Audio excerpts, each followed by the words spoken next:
Bueno, admiro en primer lugar a mi mamá, por muchas razones, porque a ella se le murió un hijo a los 21 años, mi hermano Jan, y yo creí que ella se iba a ir para abajo, que mi mamá vivió la guerra, mi mamá manejó una ambulancia durante la guerra, recogió heridos, ayudó a muchísima gente, y yo pensé, era su único hijo, hombre, y yo pensé que no iba a salir adelante, y de veras sentí por ella una admiración enorme.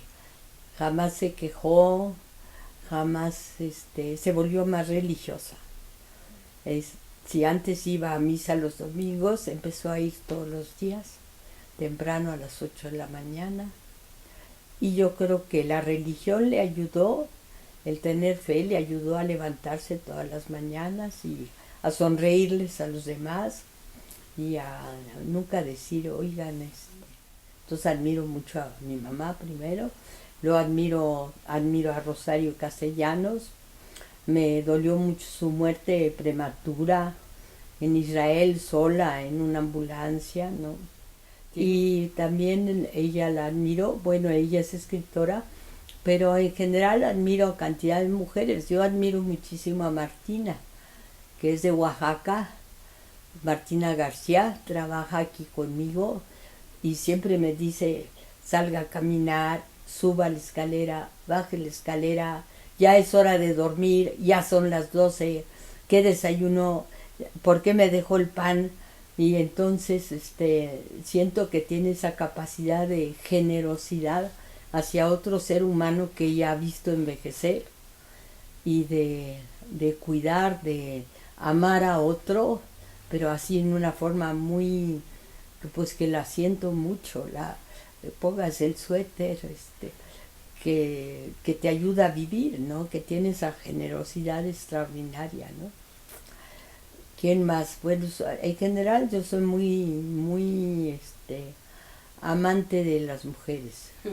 Y incluso de joven siempre se decía que las mujeres, en las revistas estas femeninas, siempre se decía, había una que se llama Madame, y otras revistas siempre se decía que las mujeres entre sí competían por el amor de un señor, o quién era la más guapa, o quién se compraba los vestidos más bonitos, ese tipo de historias, o quién chingaba a otra, quién fregaba una o a otra. Y a mí siempre me llama mucho la atención porque jamás tuve un conflicto de este tipo, jamás. Empecé a ver que nunca que se hablaba muy poco de las mujeres. Entonces escribí primero a San Oberto Jesús mío, que es Jesús Apalancares, una soldadera. Se hablaba muy mal de las soldaderas, se decían que eran colchón de tripas de los soldados, galletas de capitán y todo eso. Y yo pensaba que tenían una inmensa ventaja sobre las señoras así burguesas, porque cuando se les moría su hombre así en la batalla, pues podían rápidamente escoger a otro, irse muy contentas con otro, ¿no? Y sin hacer tanto tango, ¿sí? Bueno, a mí me preocupa muchísimo el gobierno ahora, lo que está pasando. Me parece que hay una división, se está cavando un precipicio entre unos intereses y otros, entre unas aspiraciones y otras, y que eso me parece que es grave y que hay que resanarlo lo más pronto posible. Es decir, es un mueble que se le está cayendo dos patas, hay que pegarle las patas a como dé lugar. Eso es una de mis preocupaciones, y otras preocupaciones, además le digo, lo que siento que está sucediendo en mi país, hoy y en mi ciudad. Y bueno, también yo siento que todavía muchísimas gentes que no tienen oportunidades, y creo que es importantísimo la formación en México de políticos, que hubiera una escuela para formar políticos y una escuela, que eso es importante, porque cualquiera, usted y yo mañana nos podemos lanzar de diputadas, yo jamás me atrevería a lanzarme. Yo diría desde el primer momento, yo no estoy preparada. Puedo tener toda la buena voluntad, pero la buena voluntad pavimenta el infierno. Entonces creo que se necesita buenos gabinetes, buenos profesionistas. Bueno, los retos siempre son los peores retos en cualquier vida de cualquier ser humano, son los obstáculos que uno mismo se pone. Yo creo que son más graves que las puertas que se cierran, o el desprecio, o la competitividad, o todo eso.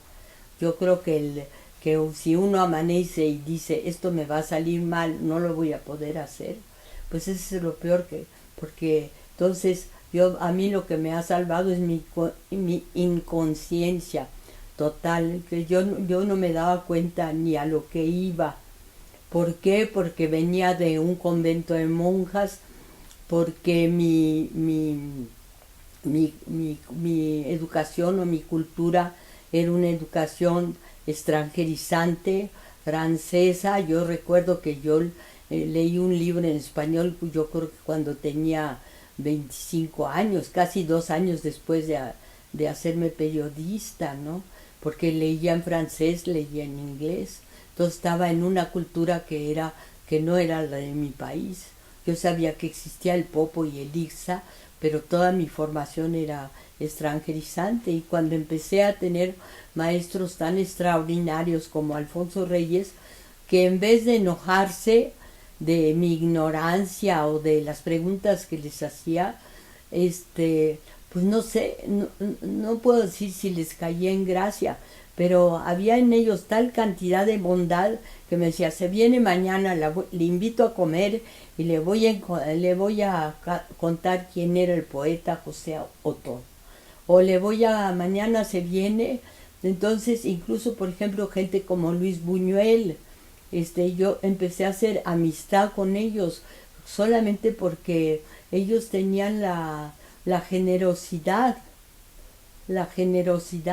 muy grande hacia una gente que quizá la veían llena de esperanzas o llena de curiosidad, pero absolutamente llena de ignorancia, ¿no? Y luego también trabajé con gente que era, con Carlos Monsiváis, éramos 3 en el suplemento.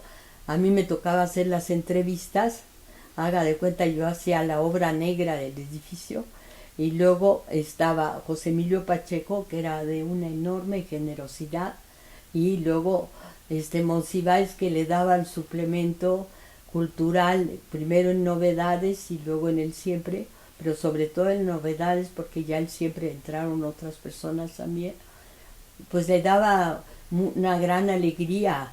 Él veía el lado ridículo de toda la gente y se echaba unas carcajadas malignas que nos alegraban a todos. Además se burlaba también de los textos, y entonces agarraba a José Emilio la hoja y decía, la voy a corregir, y empezaba, y se tardaba así, corregía palabra por palabra, rehacía el texto para que la persona que lo hubiera entregado no se sintiera rechazada.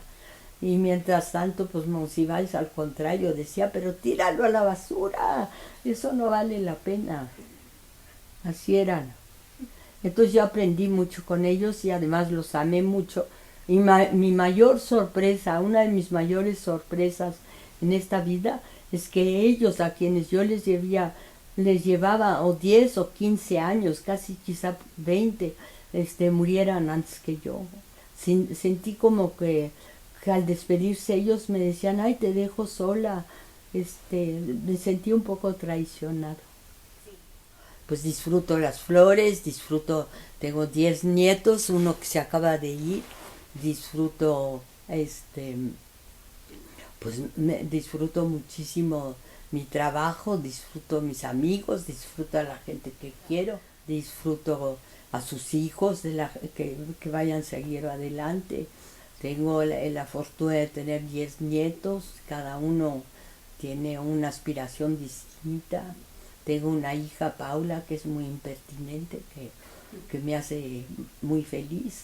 Bueno, el feminismo pienso obviamente las niñas, en el futuro de las niñas, en que las niñas tienen que ser lo más protegidas posibles y que tienen que tener en la escuela y en el trabajo, en la sociedad, absolutamente las mismas oportunidades.